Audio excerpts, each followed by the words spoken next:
Assalamualaikum warahmatullahi wabarakatuh. Saya Rosi Marini Atika Putri D3 Reka Medis.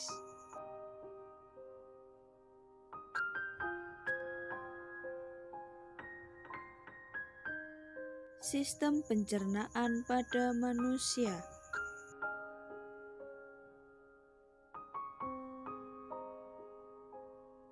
Sistem pencernaan proses di mana makanan dipecah secara mekanik dan kimiawi. Fungsi sistem pencernaan di mana nutrisi dipecah menjadi nutrien. Proses pencernaan dibagi menjadi dua, yaitu secara mekanis dan secara kimiawi, di mana secara mekanis akan membutuhkan bantuan gigi dan secara kimiawi akan membutuhkan bantuan enzim. 4 proses penting dalam saluran pencernaan. Yang pertama ingesti, yang kedua sekresi, yang ketiga digesti, dan yang keempat absorpsi.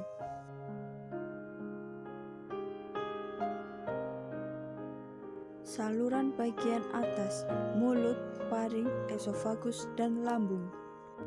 Rongga mulut, bagian terdepan dari sistem pencernaan manusia.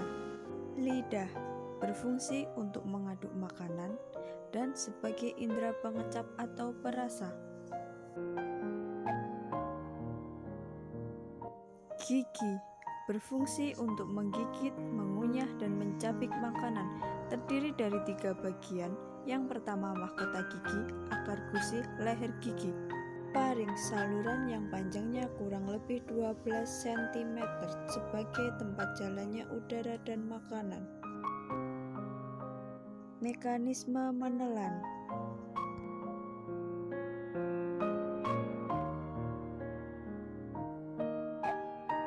Esofagus melakukan gerakan yang disebut peristaltik yang mendorong makanan agar masuk ke dalam lambung secara perlahan-lahan.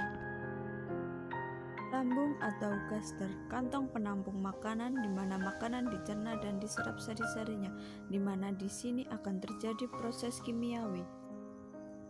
Saluran pencernaan bawah: usus halus, usus besar, rektum, dan anus. Usus halus untuk mencerna dan menyerap nutrisi dalam makanan dan minuman, berdiameter sekitar 2,5 cm, panjang 6 cm, terdiri dari duodenum atau usus 12 jari. Terdapat 2 saluran yang bermuara, yaitu saluran empedu dan saluran pankreas.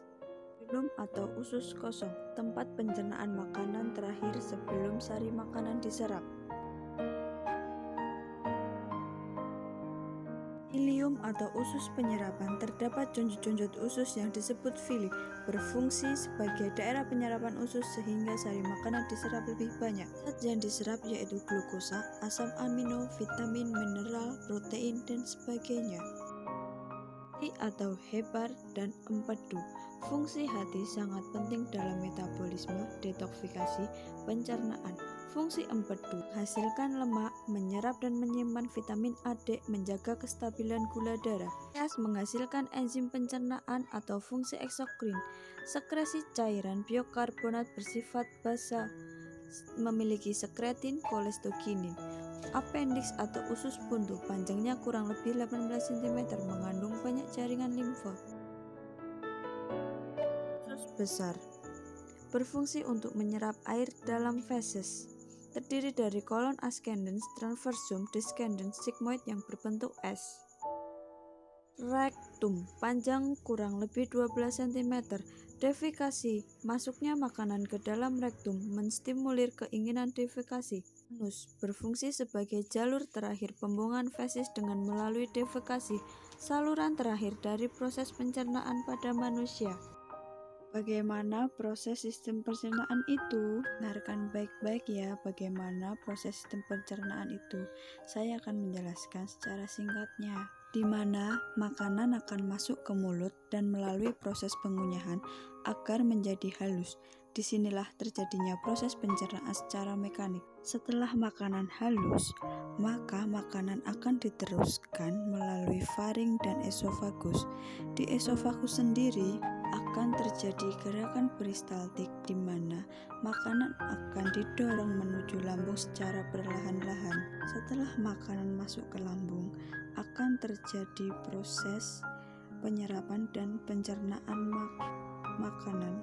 Disinilah terjadinya proses pencernaan secara mekanik dan kimiawi. Secara mekanik akan dibantu oleh otot-otot lambung dan secara kimiawi akan dibantu oleh enzim yang berada di lambung. Lalu makanan akan diteruskan ke usus halus, di mana makanan akan diserap dan dicerna nutrisinya secara lebih banyak. Kemudian terdapat sisa makanan yang akan diteruskan ke usus besar dan diubah menjadi feses. Setelah sisa makanan menjadi feses, maka akan dikeluarkan melalui anus. Begitulah penjelasan secara singkat proses pencernaan. Sekian dan terima kasih.